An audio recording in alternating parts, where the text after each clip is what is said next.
All right, so now we're moving on to screening, talking about moving without the ball as it involves screening. So we're gonna go over a couple of principles for good screening. So we're gonna say us three are offensive players. We've got a passer up top, screener, and then I'm the cutter. So the first thing you wanna do when you screen is you've gotta communicate and be on the same page with your screener. So if Taha's the screener there, I can do a couple things. I can wave, your team may have like a fist sign, or you might just wave. You can say wave, you could just make eye contact, or you could have a certain word that your team uses. One of the common ones I've seen is get me, like get me, come get me and screen for me. The screener, if they wanted to communicate to me, they could say use me, use my screen, but you wanna make sure you're communicating with the screener, because what could happen is, let's just say you're staring at the ball and you're kind of out of it. Well, if I want to get a screen and my screener's not paying attention, I can say, get me, Taha, get me.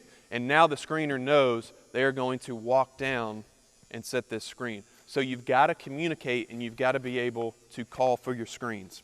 The second thing you want to do after you communicate is you want to walk your defender into the screen. What a lot of players do is, Taha, you can just walk down here and like set a screen kind of in this area. What a lot of players do is they get sped up and they just start hopping, and then they go off of the screen, and when they come off the screen, they have, one or two big steps of space as they come off the screen. So what you want to do, and Taha, you can reset, is as you're calling for the screen, I could be saying, get me. I am walking my defender down into the lane or closer to the basket so that now, as I come off this screen, I'm shoulder to shoulder and our bodies are going to physically touch right here as I am going off of this screen.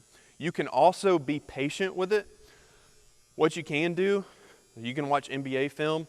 The cutter will walk their defender into the screen and they will stand right here for 1 or 2 seconds, if not longer, and then just kind of chop their feet, and then they can go full speed off of the screen or they can backdoor cut. So the key point there, and you can go back up there, the key point there is that you have to be patient. You got to walk your defender into the screen and you got to be patient.